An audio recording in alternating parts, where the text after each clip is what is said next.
How good are the Flotek 180s out of the box? Not very good. We got some problems with these. Just out of the box, the valve job is valve seats are cut down into the head, around 100 thousandths right there. That's going to kill any kind of low lift flow that we have. Kind of goes all the way around like that. I mean, we've got up here against the common wall, it's cut in quite a bit back there. And then back at the back of the valve, this is really bad. There's an actual groove, there's an actual groove right there. You can feel the groove. It's like they took a grooving insert that you would put in a mill to cut a snap ring groove, and they grooved that. If you look at the valve job, I mean the valve job, it goes down a little ways in there. I've got too much light here.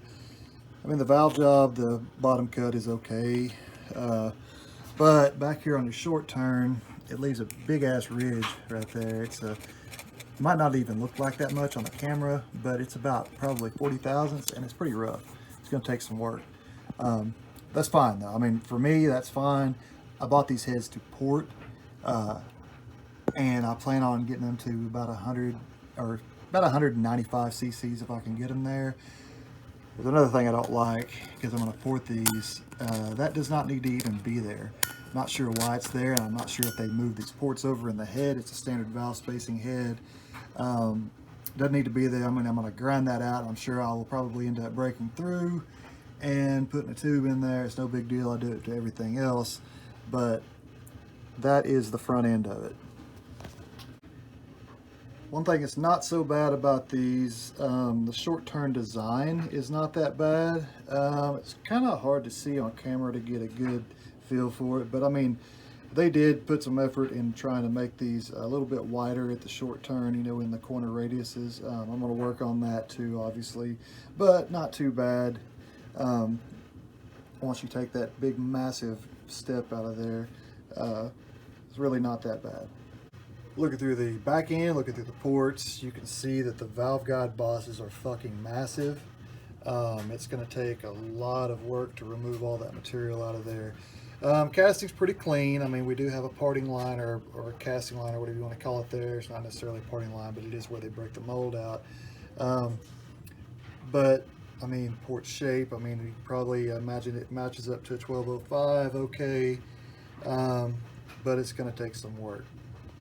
Back on the front end, and other than the fact that they cut halfway through the head, putting the valve seats in, I mean, the valve job's not bad for a 3-angle. I mean, it's just a cheap 3-angle job. But I just can't get over how far they're recessed down in there. And if you look at this, right next door, I got a CNC head. This is a RHS head.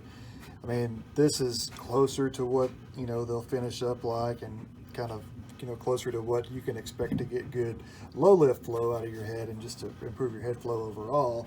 Look over here, this right here is the deep motor, the head that they're selling right now for $169 a piece bare.